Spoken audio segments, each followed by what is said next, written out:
তবে বুম কিনে বুম ফাটাইতে হবে, মানে গ্রেনেড আর কি। গ্রেনেড কেনার জন্য টাকা নাই, টাকা কামাই করার জন্য ফ্যাক্টরিতে এসে কাম কাজ করে কটা টাকা কামাই করবো। উল্টাপাল্টা কথা। সবাইকে আমার পক্ষ থেকে আজকে অগ্রিম ঈদ মোবারক, ঈদের শুভেচ্ছা। তোমরা এখন কি করবে, আমার কমেন্ট বক্সের ভিতরে হাজার হাজার কোটি কোটি শুধুমাত্র ঈদ মোবারক লিখতে থাকো। সবাইকে আমার পক্ষ থেকে ঈদের শুভেচ্ছা, অভিনন্দন। হাজার হাজার কোটি কোটি, এটা তো সম্ভব না। আচ্ছা সবাই ঈদ মোবারক উড়াদুরা লিখতে থাকো। এখানে আমি একটা সাথী পাইছি, এডিটিং করে সুন্দর করে আমার গন্তব্যস্থানে পৌঁছে গেছি।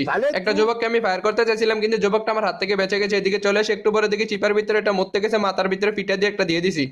এটাকে লোডবক্স তৈরি করতে চাইছিলাম, তখন একটা যুবক এসে দিকে আরে আরে ওই বেটা ওই কল্লিটা কিন্তু আমার কিলটা চুরি করে নিছে। আমি আবার রেগে যাই, রেগে সুন্দর করে একটা ওটুয়েশন মেরে দিয়ে এখানে সানডে মানডে ক্লোজ করে দিছি। 5-6 বছর পরে দেখি আরেকটা যুবক এখান থেকে এসে আকিসবিরি নিতে, আকিসবিরি গন্ধটা নিয়ে একেবারে চলে এসে ওটুয়েশন মেরে সানডে মানডে ক্লোজ। 50 বছর পরে দেখি একটা যুবক লাভ স্থানে বসে, মানে জন্মস্থানে বসে পোলাবেন গুলোকে জন্ম দিতেছে টেস্টার গানের বাড়ি বড়ি খেয়ে। এখানে সানডে মানডে পুরো বংশ শেষ। একটা যুবক এখানে নিরো ছাড়ছে, নিরোটা ছাড়াতে আমি রেগে যাইতে ছেলেটার মাথায় পিঠে দিয়ে হাসপাতালে ভর্তি করাই দিই।